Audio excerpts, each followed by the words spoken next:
prenons nos Bibles, hein. Prenons nos Bibles. Nous poursuivons notre enseignement qui s'intitule « Où sont les promesses que nous ont faites nos pères ?» Donc, je crois qu'aujourd'hui, c'est la 7e partie, si je ne m'abuse. Donc, où sont les promesses que nous ont faites nos pères? Donc, nous avions essayé d'étudier cela par la grâce du Seigneur, en voyant que les promesses, quand Dieu promet, il s'engage. Ok? Dieu n'est pas le fils d'un homme pour mentir, ni le fils d'un homme pour avoir du regret ou pour se repentir. Ok? C'est-à-dire, quand Dieu dit une promesse, il s'engage à respecter sa promesse. Parce que la Bible nous dit que sa parole lui sert d'un sceau. Vous voyez? Il dit à Jérémie, vois, je suis derrière ma parole pour l'accomplir. C'est-à-dire, Dieu est esclave de sa parole. Est-ce que vous comprenez? Dieu est esclave de sa parole. C'est-à-dire, quand il dit, il a aussi la capacité de l'accomplir. C'est très important. Ce sont des choses que nous devons retenir. Quand il dit, il accomplit. Parce qu'il dit, la chose arrive. Il ordonne, la chose existe. C'est très important. Donc, nous avions vu cela par rapport à Juge chapitre 6, qui était notre texte de base. Nous avions vu Israël, je prends Juge chapitre 6, le verset 1. Les Israélites firent ce qui est mal aux yeux de l'Éternel, et l'Éternel les livra entre les mains de Madian pendant 7 ans.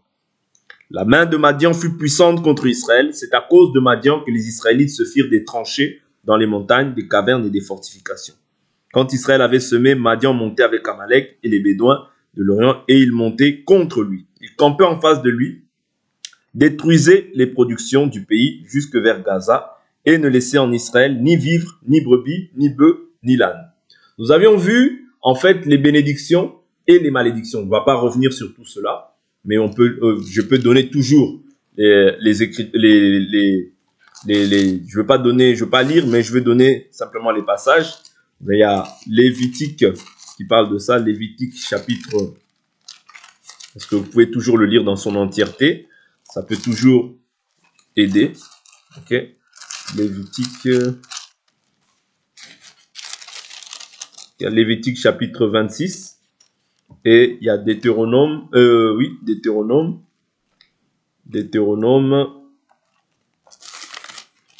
chapitre 28. Donc là, après, il y a les bénédictions et les malédictions. Nous avons vu que dans les bénédictions, c'est quand Israël était dans la volonté de Dieu. Dieu aussi combattait pour eux. Dieu fera fuir leurs ennemis, toutes ces choses-là. Nous les avons vues. Ils viendront par un seul chemin, ils s'enfuiront par 7 chemins. Ok. Maintenant, nous voyons en fait Israël. Dieu avoir dit dans Juge chapitre 2, Dieu avait dit que lorsque, sous la conduite de Josué, Dieu avait permis que plusieurs rois puissent être asservis à Israël. Mais Dieu avait dit qu'il laissera quelques nations au cas où Israël va se détourner du Seigneur. À ce moment-là, en fait, ces nations vont servir comme une chicotte pour Israël, c'est-à-dire pour pouvoir les ramener à Dieu. Vous voyez, la correction de Dieu, c'est Dieu avait permis que certaines nations puissent rester là.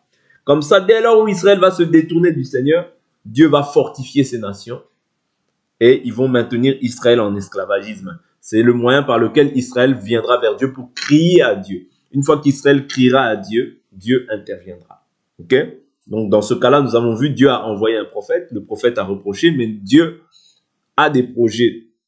N'a pas simplement des projets de malheur, mais il y a aussi des projets de bonheur dans la vie d'un enfant de Dieu. Voilà pourquoi, même si tu traverses une période difficile, il faut comprendre que la Bible nous dit.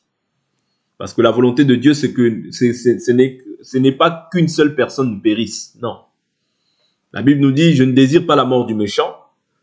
Vous voyez, mais je désire que le méchant se repente afin qu'il ait la vie. Or, lorsque maintenant toi, comment est-ce qu'on devient méchant? Lorsque tu pratiques, lorsque tu te livres à l'iniquité, tu deviens par nature méchant.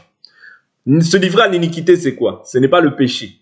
Parce qu'il y a une différence entre péché et iniquité.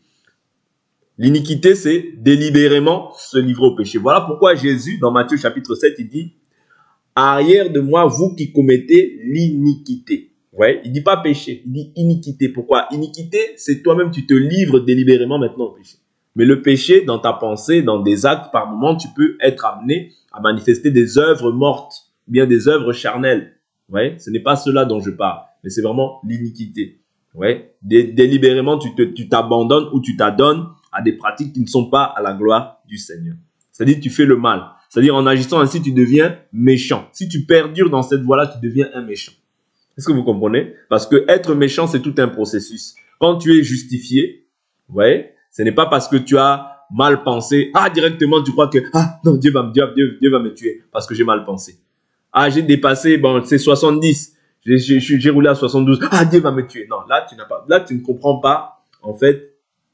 Bien sûr, il ne faut pas délibérément maintenant faire les choses, mais néanmoins, la Bible nous dit la grâce de Dieu, source de salut pour tous les hommes, a été manifestée. Elle nous enseigne quoi? À renoncer à l'impiété et au désir de ce monde. Ok? Ça, tout enfant de Dieu doit le comprendre. Maintenant, ici, Israël, dans leur cas, délibérément, ils se sont livrés à faire le mal. Qu'est-ce que Dieu fait par rapport à ce que Dieu avait dit? Il fortifie les nations. Les nations maintenant dominent. Israël doit crier. Crier ici, c'est pour nous le fait de prier. Crier à Dieu. Je prends l'écriture. Nous voyons Bartimée, lorsqu'il crie au Seigneur, fils de David, aie pitié de moi. Fils de David, aie pitié de moi. Mais qu'est-ce qui s'est passé? Lorsque Bartimée a crié, il y avait toujours l'adversité, l'opposition aussi qui s'élève. C'est-à-dire que quand toi tu pries, quand toi tu cries, il faut comprendre qu'il y a toujours une opposition. Ouais. Si ce n'est pas une opposition physique comme ça peut être une opposition spirituelle. Mais la Bible nous dit quoi? Il cria davantage et Jésus s'arrêta. Vous comprenez? C'est-à-dire qu'il y a des fois aussi où tu peux être amené à crier davantage. Ouais.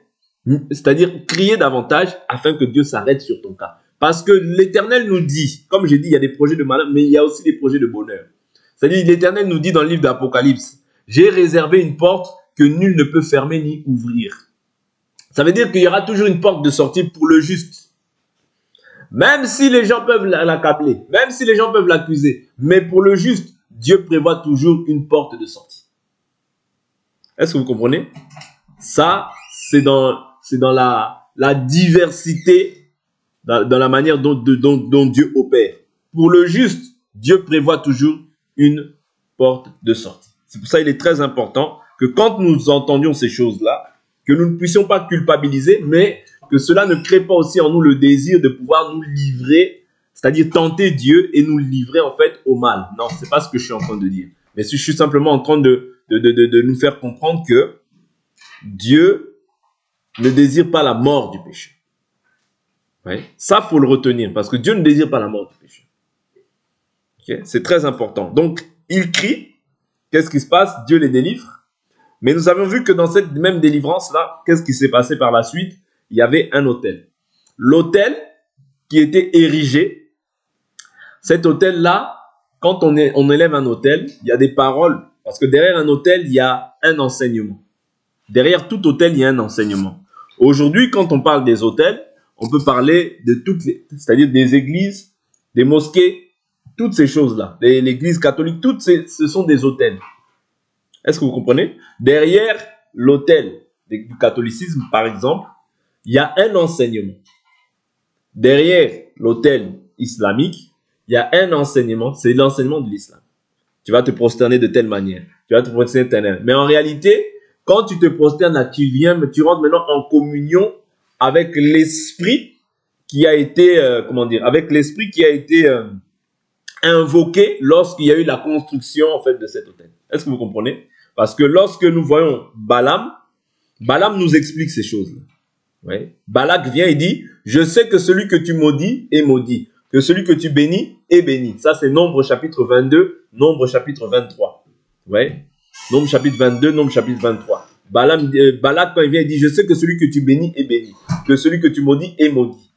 Ouais. C'est-à-dire que dans cet autel-là, il avait le pouvoir de maudire, mais il avait le pouvoir aussi de bénir. Est-ce que vous comprenez? Or, maintenant Balak dit quoi? Balak dit à Balaam, maudis-moi ce peuple, c'est alors que je pourrai le vaincre. C'est-à-dire que pour que toi on puisse te vaincre, il faut d'abord, c'est-à-dire Balaam bien qu'il a essayé de maudire, Dieu n'a pas maudit. C'est-à-dire que pour que toi on puisse te vaincre, il faut que ce soit Dieu lui-même qui te maudisse. Est-ce que vous comprenez? Il faut que ce soit Dieu même qui te maudisse. Si Dieu ne t'a pas maudit, personne ne peut te maudire. Et c'est pour ça que je vous dis que tu peux avoir des successions d'épreuves. Cela ne veut pas dire que Dieu t'a maudit aussi. Pourquoi? Je m'explique. Job a perdu 10 enfants. Job a perdu tout ce qu'il avait, tous ses biens. Mais c'était un moyen pour pouvoir éprouver Job. Dieu, c'est-à-dire c'était une épreuve, ce n'était pas, ce n'était pas un signe d'abandon. Voilà pourquoi je dis souvent, les épreuves ne sont pas le signe de l'abandon. Parce que après ces successions d'épreuves, Dieu, quand il a béni Job, il l'a béni. Dieu, quand il a restauré Job, il l'a restauré fois 10.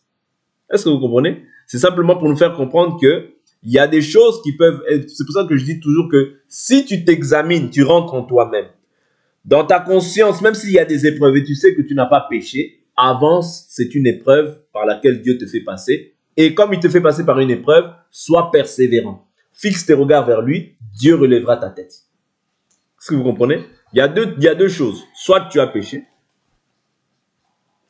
soit c'est une épreuve. Si c'est une épreuve, Dieu t'en relèvera. Mais maintenant, toi ne te dis pas, oh mais Seigneur, ça dure l'épreuve, ça dure. Non, Dieu lui-même, c'est-à-dire quand Dieu te soumet à une épreuve, il t'a déjà donné la capacité de pouvoir surmonter cette épreuve. Est-ce que vous comprenez? C'est-à-dire Dieu ne peut pas te tenter au-delà de tes forces. Non, ça c'est 1 Corinthiens chapitre 10. Ouais. Dieu ne peut pas te tenter au-delà de tes forces. Quand il permet une épreuve dans ta vie, il sait que tu as la capacité. Il a déjà mis en toi la capacité de pouvoir surmonter cette épreuve. Maintenant, on voit Gédéon. Gédéon, qu'est-ce qu'il doit faire donc?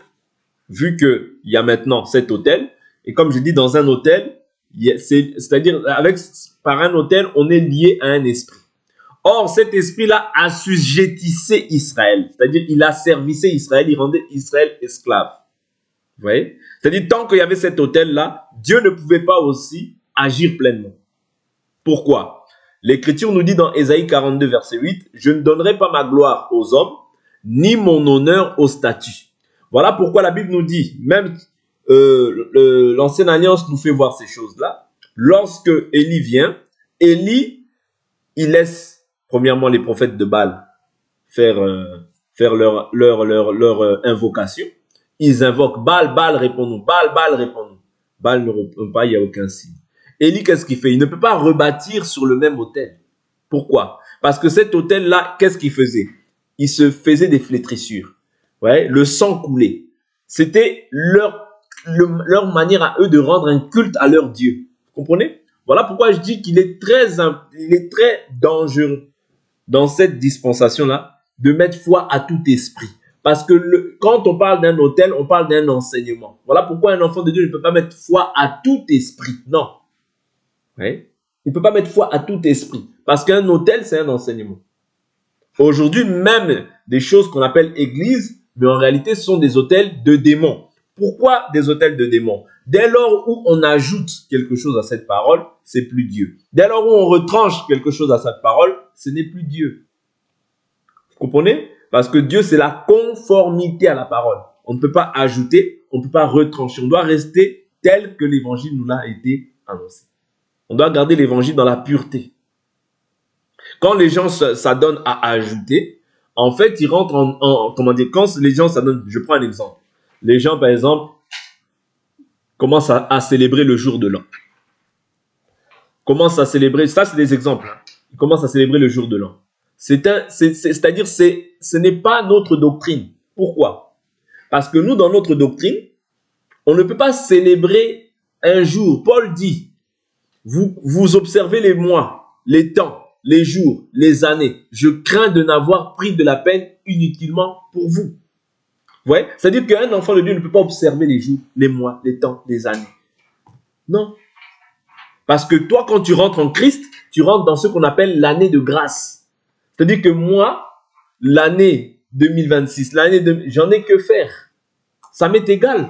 Parce que moi, je suis dans l'année de grâce qui va prendre fin quand Christ va revenir. Vous comprenez? Quand Christ va revenir, cette année de grâce, elle prendra fin. Du moins pour nous, pour l'Église. Parce qu'après, il va aller vers Israël. Eux aussi, ils vont bénéficier de cette année de grâce. Vous comprenez? C'est-à-dire que moi, aujourd'hui, je ne peux pas, bien que si on me dit, par exemple, quelqu'un me dit, ah, bonne année, je vais lui répondre bonne année, par politesse. Mais moi, je suis dans l'année de grâce, je ne suis plus dans le calendrier. D'ailleurs, on partagera sur ça. D'ailleurs, le calendrier que nous observons aujourd'hui, ce n'est pas le calendrier juif, c'est le calendrier grégorien. Or, quand on voit le calendrier grégorien, c'est le calendrier du monde. Les Juifs, les Israélites, eux, observaient le calendrier juif. C'est ça le calendrier véritable de Dieu. Vous comprenez? Donc, c'est simplement pour nous faire comprendre que nous sommes dans le monde, mais faites attention, nous ne sommes pas du monde. Moi, je ne peux pas commencer à observer ces choses-là comme si ces choses-là, ça m'appartenait. Non, nous sommes des pèlerins et des passagers. Un passager ne se comporte pas comme s'il était habitant à part entière dans le lieu dans lequel il passe. Vous voyez? Tu passes, tu passes. Si je vais chez quelqu'un, je sais que je suis de passage, je repartirai. Je ne peux pas commencer à m'installer comme si c'était chez moi. Non. Toutes ces choses-là, c'est simplement pour nous instruire. Voilà pourquoi Israël, lorsqu'ils marchaient, ils allaient de campement en campement. Ouais, simplement pour nous faire comprendre qu'ils sont des passagers et des pèlerins sur cette terre. C'est très important. Vous voyez, nous sommes des résidents temporaires, bibliquement parlant. Donc, c'est très important que nous puissions aussi, nous, dans cette dispensation dans laquelle nous sommes, nous armer de la même pensée. L'autel doit être renversé. Toutes ces choses-là sont des autels, des enseignements qui doivent être renversés pour rebâtir sur le vrai fondement qui est la parole, qui est la doctrine de Christ, qui est l'enseignement des apôtres et des prophètes. Jésus-Christ étant la pierre angulaire, c'est-à-dire c'est Jésus-Christ qui est le fondement, mais notre fondement est basé sur l'enseignement des apôtres et des prophètes. Bien sûr, en ce temps-là, il n'y avait pas les apôtres et les prophètes, mais Christ, quand on parle de Jésus-Christ, on parle de Christ, c'est l'esprit éternel. Parce que la loi, c'est Christ. Oui? Parce que Dieu est éternel. Okay? La parole, Christ n'a ni commencement, ni fin de vie. Vous comprenez? D'où l'importance de comprendre que avant de pouvoir offrir un culte, avant de pouvoir rendre gloire à Dieu, il faut premièrement que l'ancien autel soit renversé. Même nous, tu ne peux pas rendre un culte à Dieu si tu n'as pas encore la nature de Dieu. C'est pas logique. Vous voyez? On rend un culte à Dieu quand on reçoit la nature de Dieu, l'esprit de Dieu. Parce que toute personne, celui qui n'a pas l'esprit de Christ, ne lui appartient pas. Vous comprenez? C'est-à-dire, c'est très important de comprendre que avant de pouvoir avoir même la victoire sur l'adversaire, il faut premièrement que l'ancien autel soit renversé. Or, l'autel, on peut le prendre sur diverses manières. Parce que autrefois, nous aussi, nous étions sous la domination du diable. Autrefois. Vous voyez? Nous marchions selon les volontés de notre chair, selon les désirs de notre chair. Et nous avions aussi un enseignement qui s'opposait en fait à la parole. Est-ce que vous comprenez? Nous avions un enseignement qui s'opposait à la parole. Mais aujourd'hui que nous avons trouvé grâce, nous avons maintenant ce qu'on appelle le renouvellement de l'intelligence dans l'homme intérieur. Le renouvellement de l'intelligence, ça sert à quoi? Ça sert ça te sert à comprendre comment est-ce que maintenant tu dois être agréable à Dieu. Comment est-ce que tu dois penser comme Dieu? Comment est-ce que tu dois agir face à telle ou telle situation? Et ça passe par l'enseignement. Voilà pourquoi il faut que, premièrement, l'autel de Baal soit renversé. Oui. Parce que nous tous, nous étions sous cette emprise-là, autrefois. Nous tous, nous avions un enseignement, l'enseignement du monde. Tu me tapes, je te tape. Ça, c'est l'enseignement du monde. Hein. Parce que moi, si tu me tapes, je ne te tape pas. Moi, je bénis Dieu. Vous comprenez? Mais pour ça, il faut maintenant être renouvelé dans ta pensée. Si tu n'es pas renouvelé, tu vas commencer à mettre la garde. Est-ce que vous comprenez? Or, la Bible nous dit, à moi la vengeance, à moi la rétribution. Vous comprenez? Donc, c'est très important ce qu'on appelle le renouvellement de l'intelligence. Même pour avoir la victoire sur l'ennemi, même quand tu es en Christ, il faut que tu sois renouvelé dans ta manière de voir les choses. Tu ne peux pas combattre, par exemple, avec les armes de l'ennemi. Non. Oui, non. Voilà pourquoi Gédéon devait d'abord renverser le temple, renverser l'autel, pour pouvoir rebâtir maintenant l'autel de l'Éternel. C'est alors que Dieu maintenant lui donnera la victoire. Parce que Dieu lui dit, c'est Dieu qui lui dit, hein, va renverser l'autel de ton père. Et quand l'autel est renversé, maintenant les gens qui adoraient dans cet autel-là, ont dit on va le tuer. Oui, on va le tuer. Mais son père, il dit, mais si Baal est Dieu, qui plaide sa cause. Si Baal est Dieu, qui plaide sa cause. Vous voyez? Parce que Dieu, personne ne peut l'aider. Dieu, s'il veut t'ôter la vie, il va t'ôter la vie. Personne ne peut aider Dieu. On n'aide pas Dieu. Uza, quand il a voulu aider Dieu, Dieu l'a frappé. On n'aide pas Dieu. Ouais. On n'aide pas Dieu. Vous comprenez? Donc ici, c'est simplement pour nous faire comprendre que même David, lorsque David va combattre Goliath, David, Saül lui donne ses vêtements pour pouvoir combattre, ses armes pour pouvoir combattre. Il dit non, non, non, c'est trop lourd. Il dépose ces choses-là. C'est-à-dire on ne combat pas avec les armes de l'ennemi, mais on combat avec les armes que Dieu lui donne. Voilà pourquoi il lui dit, va avec la force que tu as. C'est-à-dire, avec la force que tu as, tu les vaincras. Pourquoi? Parce que Dieu a mis quelque chose en toi pour vaincre. Oui. Mais si tu prends maintenant la force d'autrui, tu vas c'est-à-dire tu vas mettre Dieu de côté pour prendre des choses d'autrui. Non. Nous allons avec la force que nous avons. Et nous vaincrons. Parce que celui qui est en nous est plus grand que celui qui est dans le monde. Ça, faut être rassuré. Oui. Quand Dieu veut humilier, il peut te faire passer par une succession d'humiliations. Mais quand Dieu veut rétablir aussi Israël, parce que Israël, n'oubliez jamais, hein, la Bible nous dit, je t'aime d'un amour éternel. C'est-à-dire, comme il a fait une alliance, Dieu se souvient toujours de l'alliance avec ses pères. Voilà pourquoi la Bible nous dit qu'ils sont aimés à cause de leur père. Voilà pourquoi moi, naturellement, je dis toujours, Israël, on le bénit. Même si ils font le mal là-bas aux Palestiniens, moi, je les bénis. Pourquoi? Parce que la Bible nous dit, celui qui bénira Abraham, je le bénirai. Celui qui maudira, je le maudirai. Donc moi, dans ma conscience, par rapport à l'écriture, je bénis. Pourquoi? Parce que c'est la descendance d'Abraham selon la chair. Même s'ils ont tué 10 000 Palestiniens, moi, je préfère bénir. Pourquoi? Parce que les promesses, la parole reste scellée. C'est un serment. Dieu ne peut pas se repentir. Est-ce que vous comprenez? Bien que eux aujourd'hui, Israël dans la chair, comme ça, ils sont éloignés du Seigneur, mais néanmoins, ça reste une promesse pour ceux qui demain vont se repentir. Moi, en tout cas, je préfère bénir. Parce que Dieu dit, je bénirai ceux qui te béniront. Mais je maudirai celui qui te maudira. Bien que nous croyons que le véritable Israël aujourd'hui, c'est nous qui avons cru. L'Église, vous voyez? Mais néanmoins, bénissons quand même. Vous voyez? Bénissons quand même. Donc, c'est très important. Cet aspect-là, je le prends pourquoi? Simplement pour nous faire comprendre que tant que l'autel est là, il y a aussi, l'influence de l'autel qui règne. Ouais. L'influence de l'autel règne. Mais quand l'autel est renversé, c'est alors que Dieu permet que maintenant l'autel de Dieu soit restauré. C'est très important de comprendre ça. C'est-à-dire que l'enseignement que tu avais autrefois doit être renversé pour que Dieu maintenant prenne toute la place. Pour que Dieu maintenant t'accorde la victoire face à l'adversité. C'est comme ça que Gédéon a vaincu. Mais tant qu'il y avait l'ancien autel qui subsistait, le nouvel autel ne pouvait pas prendre vie.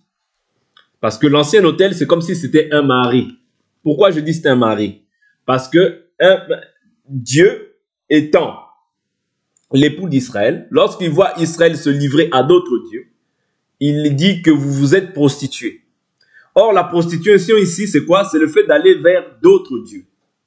C'est-à-dire que tant que tu n'as pas enlevé cette souillure, parce que c'est considéré comme une souillure, tant que tu n'as pas enlevé cette souillure des yeux du Seigneur, Dieu ne peut pas agir. Il faut d'abord que la souillure s'éloigne, et alors Dieu pourra opérer pleinement. Est-ce que vous comprenez? L'autel doit d'abord être renversé. Même lorsque l'arche est rentrée dans le temple de Dagon, il fallait d'abord que Dagon tombe. Vous voyez? Quand l'arche est entrée, Dagon est tombé. Et il est tombé comment? Il est tombé, en fait, les mains, la face contre terre. C'est-à-dire, il s'est agenouillé. Ouais. C'est-à-dire, c'est simplement pour nous faire comprendre que Dieu ne peut pas régner tant qu'il y a un autre Dieu qui règne. Non. Dieu ne peut pas t'accorder la victoire tant qu'il y a un autre Dieu qui règne. Non. Tant qu'il y a des idoles encore dans ton cœur. Non. Il faut qu'Israël d'abord se débarrasse de toutes les souillures afin que Dieu prenne maintenant le contrôle.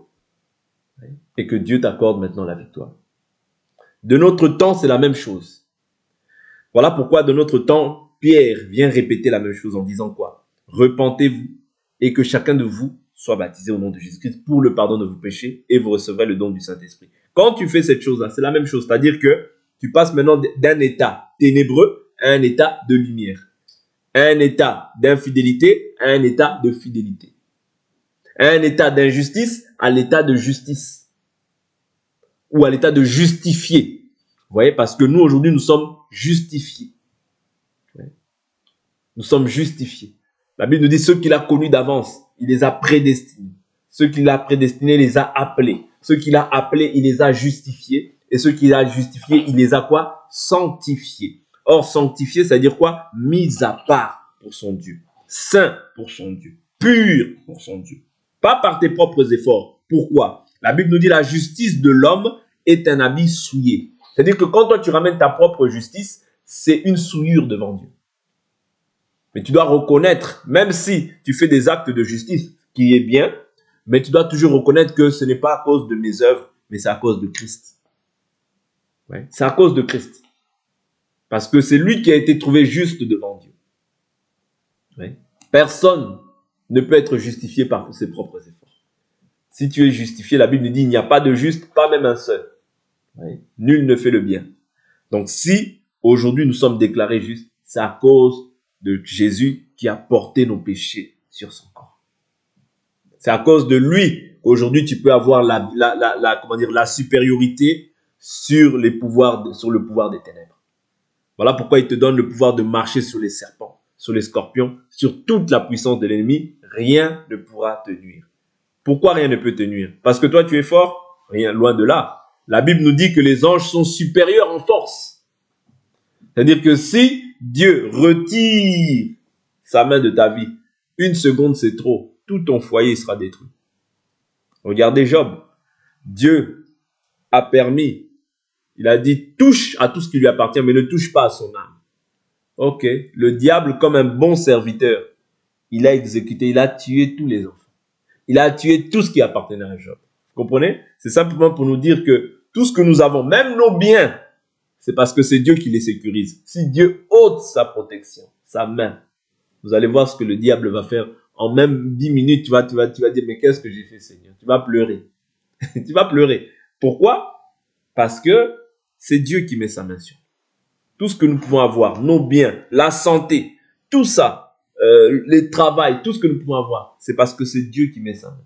C'est pourquoi Satan dit, ne l'as-tu pas protégé lui et tout ce qui lui appartient? Vous comprenez? C'est-à-dire Satan sait que si Job prospère, si tout ce qu'il a va de l'avant, c'est parce que Dieu a mis sa main sur lui. Nul n'était la main de Dieu, rien ne pourra en fait subsister dans la vie de Job.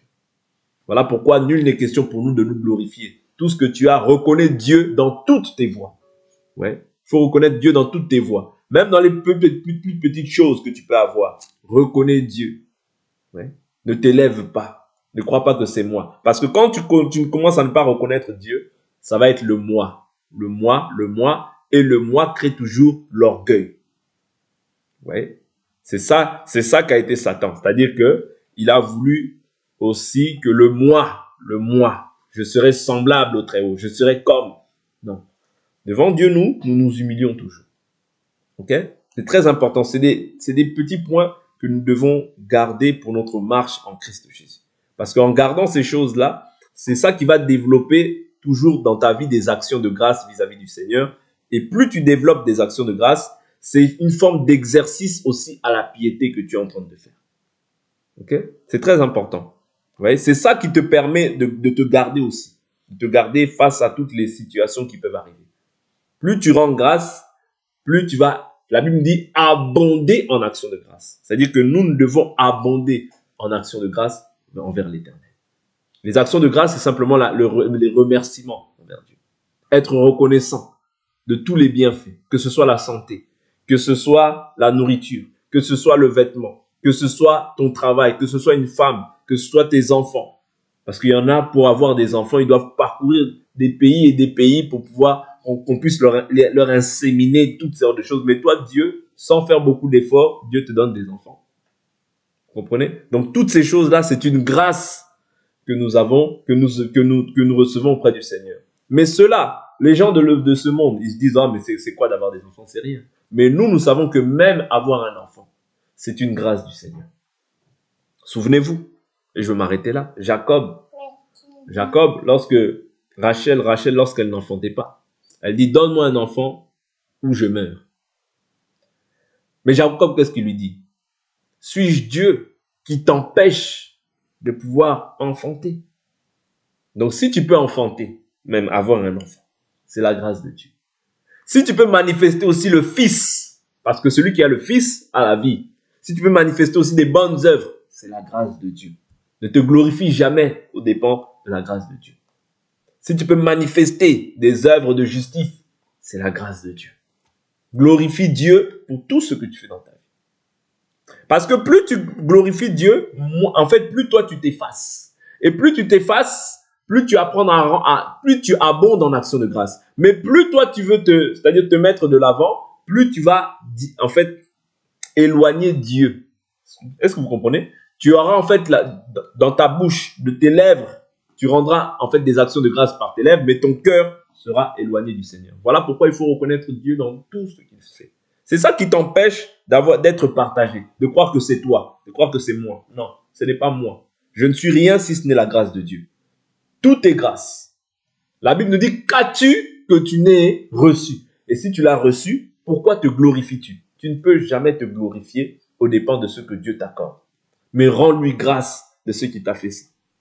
Est-ce que vous comprenez? C'est très important. Parce que vous savez, à force d'être comme ça t'empêche de t'enorgueillir. Ça t'empêche de t'élever.